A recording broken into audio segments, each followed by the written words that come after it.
Hello friends, welcome to comics my life channel. और हम सम्राट कॉमिक्स पढ़ रहे थे, तो चलिए आगे शुरू करते हैं सम्राट कॉमिक्स का पार्ट 2।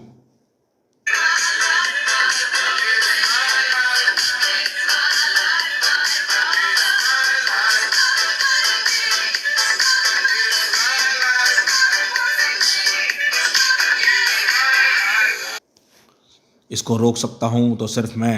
तुम आखिर चाहते क्या हो? वह मैं तुमको पहले ही बता चुका हूँ, और हम भी तुमको बता चुके हैं कि इस तस्वीर के बारे में हम कुछ नहीं जानते। जहाँ से मुझे तुम्हारी सरपस्ती का नक्शा मिला था, वहीं से मुझको क्लियोपेट्रा का लिखा हुआ एक ताड़पत्र भी मिला था, जिसमें उसने उस तस्वीर को इसी कबीले में किसी इच्छाधारी सर्प के हाथों में सौंपने की बात की थी। अब तुम सबकी भलाई इसी में है कि तुम वह तस्वीर या तो मेरे हवाले कर दो या फिर मौत के मुंह में जाने को तैयार हो जाओ। लेकिन वह तस्वीर हमारे पास नहीं है, वह हमारे पास कभी थी नहीं। याद करो, याद करो, वरना तुम सिर्फ नाम के मुखिया रह जाओगे। तुम्हारा कबीला गायब हो चुका होगा। महानगर में हो गया आखिरी ताबूत, और हमने मम्मियों के यहाँ पर आने का हर द्वार को बंद कर दिया है। पर यह बात समझ नहीं आई कि सब कुछ छोड़कर इस तस्वीर के पीछे क्यों पड़े थे। कैसी तस्वीर? ओह, यह तो क्लियोपेट्रा के महल की तस्वीर है। शायद ये नहीं समझ रहे थे कि ये एक नकल है, प्रतिलिपि, डुप्लीकेट, यानी कोई असली तस्वीर भी है। और अब तो यकीन हो गया कि तुम उस अनाउंसर की बात पर विश्वास करने लगी हो। ओहो, क्या हुआ सोडंगी? तुम्हारे सिर पर लगा हुआ सर्प मुकुट एकाएक चमकने क्यों लगा? ये भीषण खतरे के संकेत है नागराज। मिस्र स्थित मेरे कबीले में कोई भयंकर मुसीबत आई है, मुझे तुरंत जाना होगा। पर उससे पहले एक जरूरी काम है, और है तुम और ध्रुव मेरे साथ आओ, और थोड़ी देर में एक सुनसान स्थान पर। क्या बात है सोडंगी, ऐसा कौन सा काम है जो तुम्हारे लिए कबीले की सुरक्षा से बढ़कर है? एक ही समय में मम्मियों द्वारा तस्वीर की चोरी और मेरे कबीले पर खतरा आने में ज़रूर कोई संबंध है नागराज। जहाँ तक मैं समझती हूँ, इस खतरे का कारण यह है क्लियोपेट्रा के महल की असली तस्वीरें। यानी ये सारी कहानी सच है? तुम पहले से जानती थी, लेकिन ये तस्वीरें तुम्हारे पास आई कहाँ से? मेरी माँ क्लियोपेट्रा की सबसे खास सहेली थी। यह तो तुम जानते हो नागराज कि क्लियोपेट्रा ने आत्महत्या भी मेरी माँ के जहर के जरिए की थी। मरने से पहले क्लियोपेट्रा ने अपने महल को उसकी शक्तियों सहित इन दो तस्वीरों में बदल दिया था। एक महल के आगे की तस्वीर है, दूसरी महल के पीछे की। दोनों हिस्सों को जोड़कर ही महल पूरा आकार दिया जा सकता है। इन तस्वीरों को रानी क्लियोपेट्रा ने मेरी माँ के हवाले किया था। इसकी शक्ति का प्रयोग सिर्फ मेरी माँ या उसके वंशज ही कर सकते हैं। हम इच्छाधारी नागों की आयु काफ़ी होती है। जब मेरी माँ सैकड़ों वर्ष की आयु में स्वर्गवासी हुई, तो उसने इस तस्वीर को मेरे हवाले करते हुए कहा था कि चाहे अपनी जान दे देना, पर गलत हाथों में इन तस्वीरों को मत पड़ने देना। अब मुझे लगता है कि वह जो कुछ भी हो रहा है इन तस्वीरों के कारण हो रहा है। इन तस्वीरों को ढूंढा जा रहा है। किसी को यह पता चल गया है कि ये तस्वीरें पिरामिडों के रक्षक नागों के पास हैं। मुझे अपने कबीले की रक्षा के लिए जाना होगा, लेकिन वहाँ पर इन तस्वीरों के लिए खतरा हो सकता है। इसलिए मैं तुम दोनों को ये हाथों में सौंपना चाहती हूँ। तुम दोनों इनकी रक्षा करने में सक्षम हो, और जब ये तस्वीरें अलग अलग स्थानों पर रहेंगी, तब इनको पाना और भी मुश्किल होगा। और अगर तुम्हारे कबीले पर खतरा आया है, तो मैं भी तुम्हारी मदद के लिए तुम्हारे साथ चलूँगा सोडंगी। नहीं नागराज, मेरी सुरक्षा से ज़्यादा ज़रूरी इन तस्वीरों की सुरक्षा है, और अगर तुम लोग मेरे साथ चलोगे तो इन तस्वीरों को मैं किसके हवाले करूँगी? ठीक है सोडंगी, पर अगर खतरा बड़ा हुआ तो ज़रूर संदेश भेज देना। तंत्र शक्ति से सोडंगी का शरीर मिस्र के पिरामिडों के नीचे उस स्थान पर तरफ रवाना होने लगा जहाँ पर सर्पखोर रक्षा सर्पों का आहार करता ही जा रहा था। छोड़ दे सर्पों को दुष्ट, तू जो चाहता है वह हम तुझे नहीं दे सकते, क्योंकि वह चीज़ हमारे पास है ही नहीं। ऐसे दुष्ट मांगने से कुछ नहीं देते मुखिया, इनसे अपना हक छीनना पड़ता है। सोडांगी, तुम इसको मान नहीं सकती। इसको गरुड़ का वरदान मिला है, कोई भी सर्प इसको मान नहीं सकता। पर ये चाहता क्या है? इससे हमारी दुश्मनी क्या है? इसको क्लियोपेट्रा के महल की तस्वीर चाहिए, पर ये हमारे पास है ही नहीं। पर यह बात सच मानने को तैयार नहीं है। पर यह इस बात को सच मानने को तैयार नहीं है, समझी? मेरा अनुमान सही निकला, पर यह शैतान नष्ट होकर ही रहेगा। अगर ये विष्णुदेव के वाहन और हमारे दुश्मन गरुड़ के कारण हमारे वारों से बच रहा है, तो इसकी इस शक्ति को नष्ट करेगी सर्पों के रक्षक महादेव की शक्ति। उनका प्रिय वाद्य यंत्र डमरू इस दुष्ट का विनाश करेगा। डमरू की डगमगाहट सर्पखोर के शरीर के अंगरंग को कपाने लगी, और उसके पैर कांपने लगे, और रक्षक सर्पों के हर वार से उसके मुंह से चीखें निकलने लगी, और डमरू की ध्वनि शक्ति गरुड़ शक्ति को नष्ट कर रही थी। सोडांगी की चाल ने सर्पखोर को नाश लगभग कर ही डाला था। डमरू की डमडम अब किसी पल सर्पखोर की खोपड़ी को तोड़ सकती थी, लेकिन इसी पल डमरू सोडांगी के हाथ से छूट गया, और ये पट्टी, ये तो तूतेन खामिन किया, तू यहाँ भी आदम का दुष्ट, मुझे तो यहाँ आना ही था। कर्णवशी का आदेश जो था प्राचीन मिस्र वस्तुओं को लूट के बाद मुझे कर्णवशी का पूरा विवरण सुनाना था। चकित मत हो सोडांगी, सर्पखोर की तरह ये भी मेरा गुलाम है। दरअसल मिस्र आने से सबसे पहले मैं इसी से टकराया था। नागराज से मेरी दुश्मनी की बात सुनकर ये मेरा दोस्त बन गया और मेरे अपने एक अन्य दोस्त सर्पखोर की मदद से इसने नागराज के उस सूक्ष्म सर्प को ख़त्म कर दिया जो मेरी सम्मोहन शक्ति को नष्ट कर रहा था। ऐसा होते ही मैंने तूतेन खामेन के सम्मोहन द्वारा अपना गुलाम बना लिया और इसने मुझे क्लियोपेट्रा के महल की कहानी सुनाई। इसी से मुझको इस भूमिगत सर्प कबीले के बारे में पता लगा। क्लियोपेट्रा के महल की तस्वीर के रूप में यहीं पर है और वह महल पाने की कोशिश कभी इसलिए नहीं की क्योंकि किसी मृत व्यक्ति को उसकी शक्तियाँ नहीं मिल सकती थीं। यह खबर मिलते ही मैंने तूतेन खामेन को उसकी सारी सेना को पहले ही पूरी दुनिया में फैली प्राचीन मिस्र वस्तुओं में से उस तस्वीर को ढूंढने के लिए भेजा और जब थोड़े दिनों तक इसको सफलता नहीं मिली तो मैं सर्पखोर के साथ तुम्हारे कबीले को ढूंढने निकल पड़ा। पर अब तूतेन खामेन आ गया है तो इस बार क्या रहा तूतेन? तस्वीर तो मिली पर वह नकली थी कर्णवशी, लेकिन वहाँ पर नागराज ध्रुव से टक्कर हो गई, इसलिए बगैर कुछ लाए वापस भागना पड़ा। खैर अब तो सर्पखोर भी साथ आ गया, तुम भी आ गए तूतेन। अब इन सांपों को दहशत का वह नज़ारा दिखाओ कि अगर इनके पास वह तस्वीर हो तो ये खुद ब खुद उसको हमारे हवाले कर दें। इससे कोई फ़ायदा नहीं होगा कर्णवशी, जब तस्वीर हमारे पास है ही नहीं तो लड़ने से भला क्या मिलेगा? तुम सर तब से यही दोहराए जा रहे हो कि तस्वीर तुम्हारे पास नहीं है, यह नहीं है, तो तुमको इनका पता नहीं है। अब मुझको सच्चाई जाननी होगी, तुम सबको सम्मोहित करके पता करना होगा कि तुमको यह पता है कि नहीं वे तस्वीरें कहाँ पर हैं। मेरी आंखों में देखो, अब बताओ वे तस्वीरें कहाँ पर हैं। हम सर्पखोर या तूतेन खामेन नहीं है कर्णवशी, हम इच्छाधारी सर्प हैं। हम दूसरों को सम्मोहित करते हैं, कोई हमको सम्मोहित नहीं कर सकता। जब आप कहीं और से आया, कर्णवशी की तीव्र सम्मोहन शक्ति ने सोडांगी को भी सम्मोहित कर दिया था। महल की एक तस्वीर नागराज के पास है और एक और नागराज के पास। उफ, इस दुनिया में 600 करोड़ लोग हैं और इनमें से तस्वीर भी तो है किसके पास? नागराज के पास। मुझसे ज़्यादा खराब किस्मत किसी की नहीं हो सकती। अब नागराज से वह तस्वीर कौन लाएगा? बिल्ली के गले में घंटी कौन बांधेगा? मुझे भेज दो कर्णवशी, पहले मैं नागराज से तस्वीर छीनूंगा, फिर सड़प स्वाद लेकर उसकी बोटियाँ खाऊंगा। अरे मूर्ख, वह तुझे कच्चा चबा जाएगा, बिना डकार के निकल जाएगा। तूतेन का हाल देख, इससे पूछ नागराज के बारे में। चिंता मत करो कर्णवशी, मेरे पास एक ऐसा अजूबा प्राणी है जो नागराज से तस्वीर ला सकता है और नागराज का कुछ बिगाड़ नहीं सकता। हड़बड़ी में कर्णवशी सोडांगी से पूरी बात सुन नहीं पाया।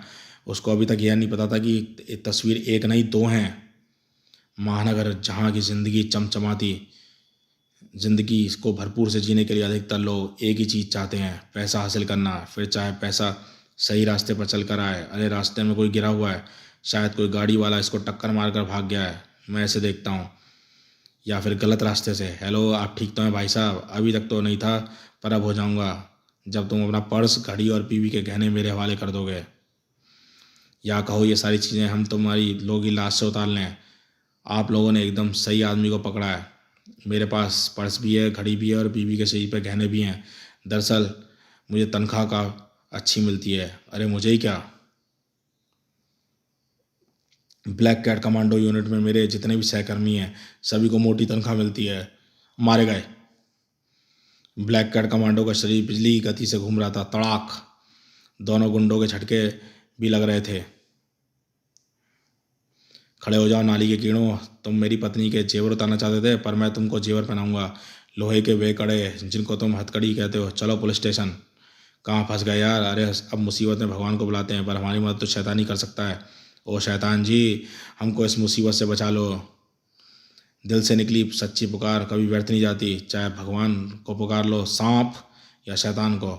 ये सांप मेरे हाथ से बंदूक छीन रहे हैं, इन बदमाशों की मदद कर रहे हैं, पर सांप तो सिर्फ नागराज छोड़ता है और नागराज ऐसे कमीनों की मदद भला क्यों करेगा? ये नागराज किसी की मदद नहीं करता, न कमीनों की न इस शैतानों की, क्योंकि ये नागराज खुद एक शैतान है। और एक एक करके मैं तुम सबकी जान लूँगा, क्योंकि तुम्हारे शरीरों से मिलेगा मुझे अपना शरीर। अभी मैं पट्टियों की खोल में बंद शक्तियों के अलावा कुछ नहीं हूँ। कुछ भी करने के लिए मुझे एक शरीर चाहिए, अपना खुद का शरीर। फू, ये तो सच में कोई शैतान है। मुझे तो लग रहा है कि नागराज ही शैतान बन गया है। आखिर उसके जहर ने आखिरकार उसको पागल कर ही दिया। अब ये हम सबको मार डालेगा। शायद तू सही कह रहा है, सांप तो नागराज के अलावा कोई छोड़ ही नहीं सकता, पर ये शरीर का क्या चक्कर है? खैर होगा कुछ, हमको तो यहाँ से बस भागना है। भागते कहाँ हूँ, अभी तो मेरा कंकाल ही पूरा नहीं हुआ, इस पर नसों और मांसपेशियों की परत कहाँ से आएगी, और फिर इस पर खाल भी चुरानी है, तभी तो पूरा बनेगा। मम्मी नागराज, अब मुझे इतना शरीर मिल गया है कि मैं अपना काम शुरू कर सकूं, और वह काम है नागराज को ढूंढने का काम। सुना है कि इस शहर पर अगर मुसीबत आए तो नागराज खुद ही इस मुसीबत से निपटने पहुंचता है। आज मम्मी नागराज की मुसीबत नागराज को यहाँ पर बुलाएगी। जा बुलबुल बालूबल, इस नगर के वासियों को मुसीबत का मतलब बता। नागराज को बुला। पुलिस को घटनास्थल पर एक खाली कार और 4 लाशें मिली हैं जो देखने में मम्मी जैसी लग रही हैं, और इनके शरीर पर अगर मॉडर्न कपड़े ना होते तो शायद इनको प्राचीन युग की मम्मियाँ ही समझा जाता। भारतीय चैनल से मैं निशा। मम्मी, फिर से वही मम्मियों का चक्कर? मैं तो समझा था कि तूतेन खामेन के जाने से इन मम्मियों का चक्कर ख़त्म हो गया है, लेकिन अगर तूतेन खामेन वापस आ ही गया है तो वह लोगों को मम्मियों में भला क्यों बदलेगा? तुम पर दबाव डालने के लिए ऐसा कर रहा होगा, ताकि तुम बेवश होकर सोडांगी द्वारा दी गई तस्वीर और उसको सौंप दो। फिर वह जानता है कि निर्दोषों की जान बचाने के लिए तुम कुछ भी कर सकते हो, मगर मैं ऐसा नहीं कर सकता। सोडांगी के अनुसार इस दुनिया में, इस महल में मौजूद शक्तियों की मदद से पूरी दुनिया पर कहर बरपा दिया जा सकता है। सोडांगी ने मुझ पर रक्षा का भार सौंप कर जो विश्वास मुझ पर दिखाया था उसे मैं तोड़ नहीं सकता, और तुम निर्दोषों को मौत के मुंह में जाता भी नहीं देख सकते। फिर कोई ना कोई रास्ता निकालना ही होगा। लाओ ये तस्वीर मुझे दे दो। और आप इस तस्वीर का क्या? अरे क्या हुआ नागराज? वह इमारत, वह एकाएक ढह रही है, जबकि ना कोई तूफान आया ना कोई भूकंप। जरूर कोई गड़बड़ है, शायद ये तूतेन खामेन का दूसरा वार है। मुझे जाना होगा। जाओ नागराज, जब तक मैं इस तस्वीर को सुरक्षित करने का कोई उपाय ढूंढता हूँ। नागराज ने घटनास्थल पर पहुंचने में सिर्फ कुछ ही पलों का समय लगाया था, लेकिन इतनी देर में पूरी इमारत ढह चुकी है और मलबे तक का नामो निशान नहीं। लोहे और लकड़ी की वस्तुओं को छोड़कर सब कुछ चूर चूर पाउडर में बदल गया है। पाउडर में नहीं, बालू में बोल। बालूबल ने हर पूरी इमारत को लगी कंक्रीट, ईंटों और सीमेंटों के कणों को में बदल दिया है। अब यह इमारत सिर्फ रेत का ढेर है, और ऐसा ही बालूबल इस नगर की हर इमारत के साथ करेगा। लेकिन नागराज तुझको ऐसा नहीं करने देगा। अब तू खुद रेत जैसे कणों में अगर बदल नहीं चाहता तो बता, तू ऐसा क्यों कर रहा है? किसने भेजा तुझको यहाँ पर? नागराज, मैं तुझको ही ढूंढ रहा था, और मुझको यहाँ भेजने वाला भी तू ही है। ये क्या बकवास है? मुझे ढूंढ रहे हो और मैंने ही तुझको यहाँ पर भेजा है? लगता है तू सच तभी बोलेगा जब तेरा दिमाग ठिकाने पर लगाऊंगा, और तेरा दिमाग ठिकाने पर लगाने के लिए मेरी मामूली सी विश्वंकारी काफ़ी है। मैंने सुन रखा है तेरी विश्वंकार के बारे में, दुनिया का सबसे खतरनाक विषय तेरे पास, इसलिए मैं तेरी विश्वंकार को अपने पास पहुंचने ही नहीं दूंगा। विश्वंकार को तूने परों की हवा द्वारा फैला दिया, लेकिन धसक सर्प तो तू कैसे रोकेगा ये बता। रोकूंगा क्यों? वैसे भी मैं इनको फटने से रोक सकता ही नहीं, मैं इनको चबा ही जाता हूँ। ओम ओम्फ, मेरे मुंह के अंदर फट रहे हैं। Oomph oomph. ओ धसक सर्प इसके मुंह के अंदर फट रहे हैं, पर इसका मुंह नहीं फट रहा, बल्कि इसके मुंह का आकार हवा से गुब्बारे की तरह बढ़ रहा है, और अब मैं इसको संभाल कर नहीं रख सकता। इसको तू संभाल। फू, बूम। आहा, इसने तो धसक सर्पों के सभी धमाकों को अपने मुंह में समेट कर एक साथ मुझ पर उगल दिया। मेरे ही धसक सर्प का वार मुझ पर दूसरी बार हो रहा है। ये कोशिश मत कर नागराज, मैं बालू बनूं, बालू का बना एक प्राणी, और बालू को ना आग नष्ट कर सकती है ना ही पानी, पर तेरी गर्दन को धड़ से अलग करने के लिए मेरा एक थप्पड़ ही काफ़ी है। कमाल है, मुझे उम्मीद नहीं थी कि बालूबल नागराज को इतनी देर तक रोक पाएगा। अब मुझे नागराज से उलझने की जरूरत नहीं है। मैंने नागराज के आने की दिशा देख ली है। अब मैं नागराज की गंध का पीछा करता हुआ उस स्थान तक पहुंच सकता हूं जहां से नागराज आया है। जहाँ से नागराज आया है वहीं पर नागराज का ठिकाना होना चाहिए, और वहीं पर होनी चाहिए वह तस्वीर। सूं सूं सूं। मम्मी नागराज हवा में नागराज की गंध को सूंघता हुआ उस तरफ बड़ा चला जाता जहाँ वह चीज़ मौजूद थी जिसकी उसको तलाश थी, क्लियोपेट्रा के महल की असली तस्वीर। ये क्या कर रहे हो दादाजी? नागराज की मदद कर रहा हूँ इस तस्वीर की सुरक्षा का कुछ उपाय करके। कैसा उपाय? अरे घंटी बज रही है, यानी इस मकान की रक्षा करने वाला तिलिस्म सिस्टम मुझे बता रहा है कि कोई मकान के अंदर आ रहा है। कोई? कौन? नागराज ही होगा, किसी और को तो यह तिलिस्म मकान में घुसने से पहले ही रोक देगा। टन टन टन टन टन टन टन। पर नागराज तो अक्सर नागरस्ती पर झूलते हुए ही खिड़की से अंदर आता है, आज दरवाजे से क्यों आ रहा है? मूड होगा उसका, और क्या। एक बात बताइए, आपका तिलिस्म सिस्टम नागराज को पहचानता कैसे है? क्या आपने सिस्टम में नागराज की कोई फोटो भर रखी है? नहीं नहीं, ऐसे तो करता तो कोई भी नागराज का सा मेकअप करके अंदर घुसाता। मेरा तिलिस्म नागराज की शक्तियाँ पहचानता है।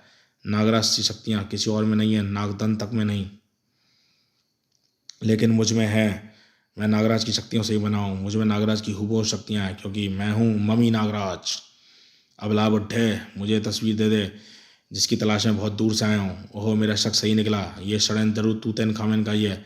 हाँ, ये योजना मेरे मालिक तूतन खामिन की है। उन्होंने ही अपने मास्क की मदद से नागराज की शक्तियाँ खींची और फिर मुझे उस शक्ति का रूप बनाकर यहाँ भेज दिया।